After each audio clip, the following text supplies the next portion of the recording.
അന്ന് രമേശ് ചെന്നിത്തല എന്നോട് പറഞ്ഞു മാറണ്ട, വടകരയിൽ തന്നെ മത്സരിച്ചാൽ ഉറപ്പായിട്ട് ജയിക്കുമെന്ന് പറഞ്ഞു. പിന്നെ ഒരു എന്താ പറഞ്ഞത്, പത്മജ പാർട്ടിയിൽ നിന്ന് പോയി ഇവിടെ എന്തോ മല മറയ്ക്കാൻ പോകുന്നതാ പറഞ്ഞു. അപ്പൊ പിന്നെ ഒരു വെല്ലുവിളിയായിട്ട് എടുത്തു, അത്രയേ ഉള്ളൂ. വടകരയിൽ തന്നെ നിന്നാൽ ജയിക്കുമായിരുന്നു. പിന്നെ ഞാനതിന് നിന്നു കൊടുക്കേണ്ട കാര്യം ഉണ്ടായിരുന്നില്ല എന്ന് മാത്രമേ.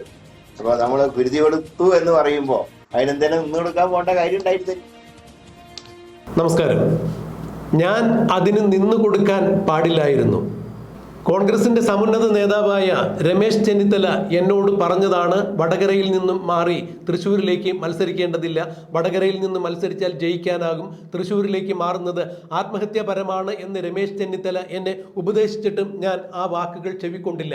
അതിൻ്റെ പരിണിത ഫലം ആണ് ഞാനിപ്പോൾ അനുഭവിക്കുന്നത്. ഇത് എൻ്റെ വാക്കുകളല്ല. ഇക്കഴിഞ്ഞ ലോക്സഭാ തെരഞ്ഞെടുപ്പിൽ തൃശ്ശൂരിൽ ദയനീയമായ പരാജയം ഏറ്റുവാങ്ങിയ KPCCയുടെ സമുന്നതനായ നേതാവ് K മുരളീധരൻ്റെ വാക്കുകളാണ്.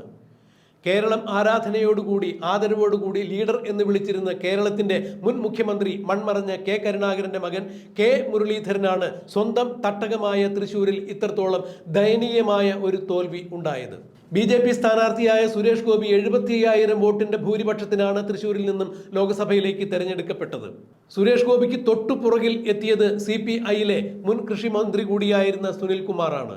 എന്നാൽ സുനിൽകുമാറിനും പുറകിൽ 3-ാം സ്ഥാനത്തായിരുന്നു K മുരളീധരന്റെ പരാജയം അടയാളപ്പെടുത്തി വച്ചിരുന്നത് എന്ന് പറയുമ്പോൾ K മുരളീധരന്റെ രാഷ്ട്രീയ ജീവിതത്തിൽ, തെരഞ്ഞെടുപ്പ് ജീവിതത്തിൽ ഇതുവരെയും ഇത്രയും നാണം കെട്ട അല്ലെങ്കിൽ ദയനീയമായ മറ്റൊരു തോൽവി ഉണ്ടായിട്ടില്ല എന്ന് തന്നെയാണ് അദ്ദേഹവും പറയുന്നത്. 4 തവണ ജനങ്ങൾ തന്നെ MP ആക്കി, 2 തവണ MLA ആക്കി. അത്തരത്തിൽ ജനങ്ങൾ എന്നെ ഇരുകൈയും നീട്ടി സ്വീകരിച്ചിട്ടുള്ളതാണ്. എന്നാൽ സ്വന്തം തട്ടകമായ തൃശ്ശൂരിൽ എനിക്ക് രാശിയില്ലാതെ പോയി. അതങ്ങനെയാണ്. ചില ആളുകൾക്ക് ജന്മനാട്ടിൽ വലിയ രാശിയൊന്നും ഉണ്ടാകില്ല എന്ന് തോൽവിയുടെ നൊമ്പരത്തിനിടയിലും അദ്ദേഹം പരിഹാസദ്യോതകമായി പറയുന്നുണ്ടായിരുന്നു. എന്നാൽ തൻ്റെ തെരഞ്ഞെടുപ്പിൽ തനിക്ക് പ്രതികൂലമായി ആരൊക്കെ പ്രവർത്തിച്ചു എന്നുള്ളത് തനിക്ക് കൃത്യമായി അറിയാം. എന്നാൽ ഈ തരുണത്തിൽ അവരെ എല്ലാവരെയും പേരെടുത്ത് പറഞ്ഞ് കുറ്റപ്പെടുത്തുവാനോ അല്ലെങ്കിൽ അവരെ അകറ്റി നിർത്തുവാനോ അവരുമായിട്ടുള്ള ബന്ധം ഉപേക്ഷിക്കുവാനോ താൻ തയ്യാറല്ല. അതുകൊണ്ട് അത്തരം വിമർശനങ്ങൾക്കും വിശകലനങ്ങൾക്കും പോസ്റ്റ്മോർട്ടത്തിനും താൻ തയ്യാറാകുന്നില്ല എന്ന് തന്നെയാണ് K മുരളീധരൻ വ്യക്തമാക്കിയത്. എന്തായാലും ഇനി താൻ പൊതുപ്രവർത്തന രംഗത്തേക്ക് കുറച്ച് നാളുകൾക്കില്ല, അല്ലെങ്കിൽ കുറച്ച് നാൾ താൻ വിശ്രമമെടുത്ത് മാറി നിൽക്കുകയാണ്. കോൺഗ്രസിൽ നിന്നും ഞാൻ മറ്റെവിടേക്കെങ്കിലും പോകുന്നില്ല. മറ്റുള്ള ആളുകൾ പറയുന്നത് പോലെ BJPയിലേക്ക് പോകുന്നു അല്ലെങ്കിൽ CPMയിലേക്ക് പോകുന്നു എന്നുള്ളത് വെറും കിംവദന്തികൾ മാത്രമാണ്, അല്ലെങ്കിൽ പൊളിറ്റിക്സ് ഗിമ്മിക്സ് മാത്രമാണ്. ഒരു കാരണവശാലും താൻ അത്തരത്തിലുള്ള ഒരു കാര്യങ്ങൾക്കും ഉദ്ദേശിച്ചിട്ടില്ല. അത്തരം പൊളിറ്റിക്കൽ ഗോസിപ്പുകൾ കൊണ്ട് തന്നെ വിഷമിപ്പിക്കാമെന്ന് ആരും ധരിക്കേണ്ട. ഞാൻ അടിയുറച്ച കോൺഗ്രസ്കാരൻ തന്നെയായിരിക്കും, ജീവിതാവസാനം വരെ അങ്ങനെ തന്നെയായിരിക്കും. എന്നാൽ ഇനി പൊതുരംഗത്തേക്ക് താൻ തൽക്കാലത്തേക്ക് ഇല്ല എന്ന് തന്നെയാണ് K മുരളീധരൻ വ്യക്തമാക്കിയത്. ലോക്സഭാ തെരഞ്ഞെടുപ്പിലെ പരാജയത്തിന് ശേഷം ആദ്യമായി മാധ്യമങ്ങളെ കാണുമ്പോഴാണ് മുരളീധരൻ ഇത്തരത്തിൽ കാര്യങ്ങൾ തുറന്നടിച്ചത്. ആരോടും തനിക്ക് പകയോ വിദ്വേഷമോ ഒന്നും തന്നെയില്ല. എന്നാൽ തനിക്കെതിരെ ആരൊക്കെയാണ് പാലം വലിച്ചത് എന്ന് കൃത്യമായി തനിക്കറിയാം.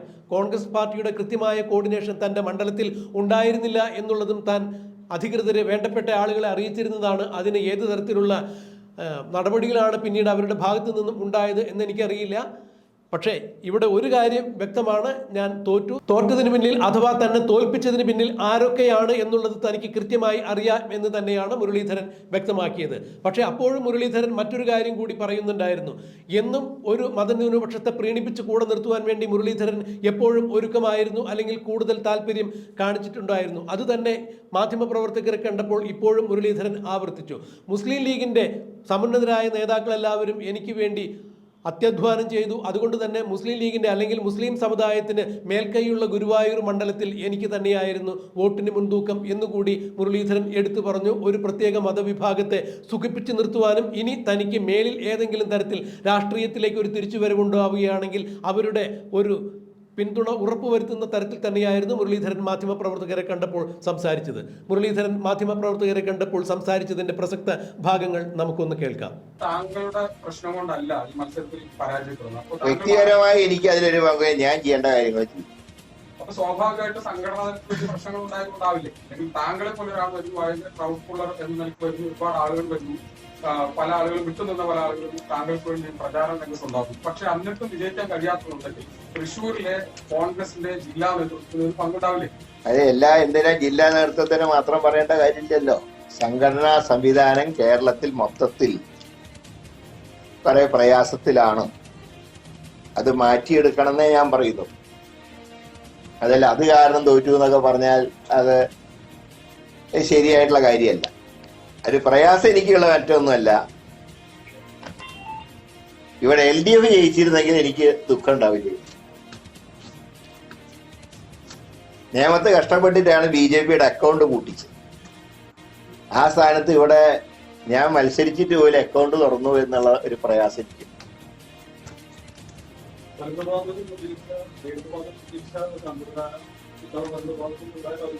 അതെ, രണ്ടു ഭാഗത്തും ഉണ്ടായിട്ടല്ല,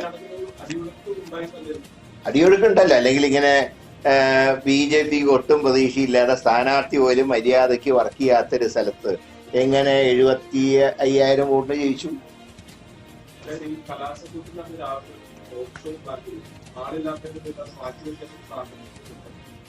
കലാശക്കൊട്ടിന്റെ സമയത്ത് കലാശക്കൊട്ടിലേക്ക് വേണ്ടി എല്ലാവരും മാറ്റിവെച്ചു. കലാശക്കൊട്ട് ഒട്ടും മോശമായിട്ടില്ലല്ലോ. പക്ഷെ അതുകൊണ്ട് രാവിലെ ഞാൻ അതുകൊണ്ട് വെറുതെ ഒരു പൈലറ്റിനെയും വെച്ചിട്ടല്ല പോകേണ്ടത്. അത്രയും സമയം തൃശ്ശൂർ ടൗണിൽ തന്നെ പലയിടത്തും നേരിട്ട് വോട്ടർമാരെ കാണാൻ സമയം മാറ്റിവെച്ചു. അല്ല, അതിന്റെ മെച്ചമുണ്ട്. അതുകൊണ്ടാണ് 2ാം സ്ഥാനത്ത് വന്നല്ലോ. അതില് 2ാം സ്ഥാനത്ത് വന്നതിൽ കുറെ അധ്വാനം തേറമ്പിൽ രാമകൃഷ്ണൻ കുറെ അദ്ദേഹത്തിന്റെ പേഴ്സണൽ താല്പര്യം എടുത്തുകൊണ്ടാണ് തൃശ്ശൂരെങ്കിലും 2ാം സ്ഥാനത്ത് വന്നു. ഇരിഞ്ഞാലക്കുടയും 2ാം സ്ഥാനത്ത് വന്നിട്ടുണ്ട്. ഗുരുവായൂര് ഇന്ത്യൻ യൂണിയൻ മുസ്ലിം ലീഗിന്റെ എല്ലാ നേതാക്കന്മാരും എന്റെ കോൺസ്റ്റിറ്റ്യുവൻസിയിൽ വന്നു. പാണക്കാട് സാദിഖ് അലി തങ്ങൾ മുതൽ കുഞ്ഞാലിക്കുട്ടി സാഹിബും മുതൽ KM ഷാജി വരെ എല്ലാ നേതാക്കന്മാരും എനിക്ക് വേണ്ടി പ്രചരണം നടത്തി. അതിൽ മഹാഭൂരിപക്ഷം ഗുരുവായൂരാണ് വന്നത്. അതിന്റെ മെച്ചം ഗുരുവായൂർ 1ാം സ്ഥാനം.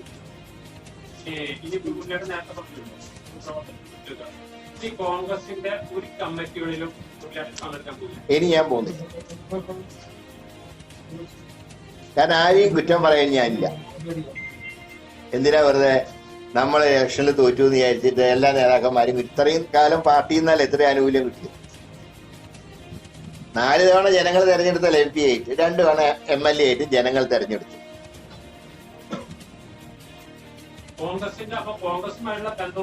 ഇല്ല, കോൺഗ്രസുകാരുടെ ബന്ധം ഒരിക്കലും ഉപേക്ഷിക്കില്ല. ഞാൻ എന്നും കോൺഗ്രസുകാരനായിരിക്കും,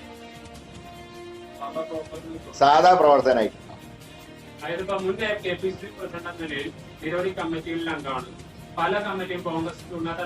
തൽക്കാലം ഇനി ഒന്നിലേക്കും ഇല്ല, തൽക്കാലത്തേക്ക് ഇല്ല. ഇനി ഇവിടത്തെ നേതാവാവുന്നില്ല. അല്ലല്ല, ഈ ചിലർക്ക് ചില സ്ഥലങ്ങളിൽ രാശിയില്ല. ജനിച്ച സ്ഥലത്ത് എനിക്ക് രാശിയില്ല. അതിനാരും കുറ്റം പറഞ്ഞിട്ട് കാര്യമില്ല. ഇനി അതിനെ കുറിച്ചൊന്നും പറഞ്ഞിട്ട് കാര്യമില്ല. ഇതിനെ വെറുതെ ആദ്യം പറഞ്ഞിട്ട് കാര്യമില്ല. തോറ്റേനല്ല ആരെങ്കിലും ചീത്ത വിളിച്ചാൽ കാര്യമുണ്ടോ? ഇല്ലല്ല, ഞാനായിട്ടൊന്നും പറയുന്നു.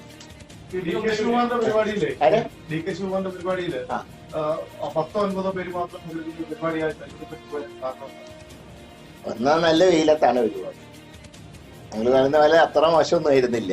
ആള് കുറെയൊക്കെ ഉണ്ടായിരുന്നു. പക്ഷെ എന്നാലും അത് യൂട്ടിലൈസ് ചെയ്യാൻ പറ്റി. അദ്ദേഹത്തിന്റെ നല്ല സ്പീച്ചായിരുന്നു. ഏതാ? അതെ അതെ, അത് നടന്നില്ല. അത് നടന്നിട്ടില്ല. അത് നടന്ന് നിങ്ങൾ കണ്ടാണല്ലോ.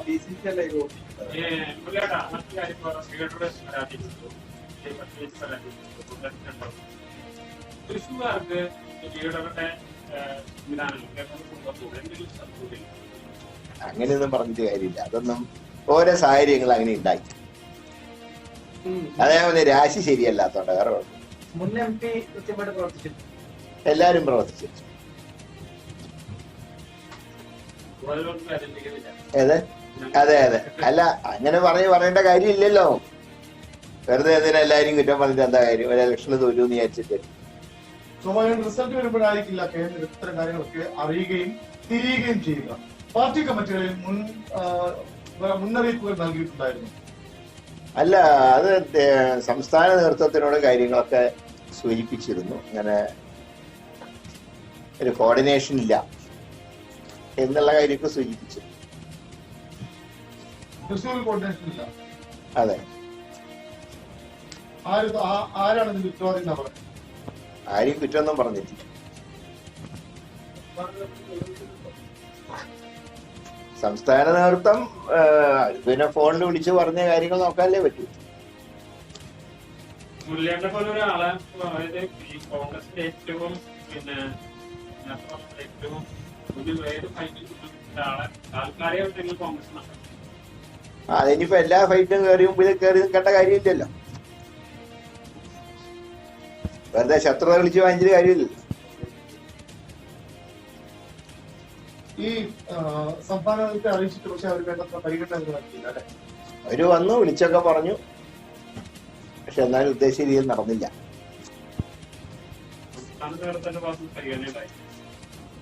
സംസ്ഥാന നേതൃത്വം എന്ന് പറഞ്ഞാൽ ഇപ്പൊ പ്രതിപക്ഷ നേതാവ് 2 യോഗത്തിന് വന്നു, രമേശ് ചെന്നിത്തല 2 യോഗത്തിന് വന്നു. പക്ഷെ അന്ന് രമേശ് ചെന്നിത്തല എന്നോട് പറഞ്ഞു മാറണ്ട, വടകരയിൽ തന്നെ മത്സരിച്ചാൽ ഉറപ്പായിട്ട് ജയിക്കുമെന്ന് പറഞ്ഞു. പിന്നെ ഒരു എന്താ പറഞ്ഞത്, പത്മജ പാർട്ടിയിൽ നിന്ന് പോയി ഇവിടെ എന്തോ മല മറയ്ക്കാൻ പോകുന്നു പറഞ്ഞു. അപ്പൊ പിന്നെ ഒരു വെല്ലുവിളിയായിട്ട് എടുത്തു, അത്രയേ ഉള്ളൂ. വടകരയിൽ തന്നെ നിന്നാൽ ജയിക്കുമായിരുന്നു.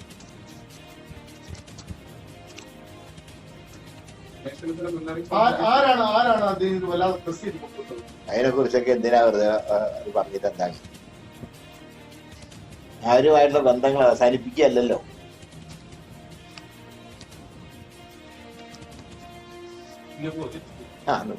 ഈ കേരളത്തിൽ തന്നെ രാഷ്ട്രീയ നേതാവിനെ കടത്തു പോകുന്ന എനിക്കറിയാം, കുരുതി കൊടുക്കുകയായിരുന്നു.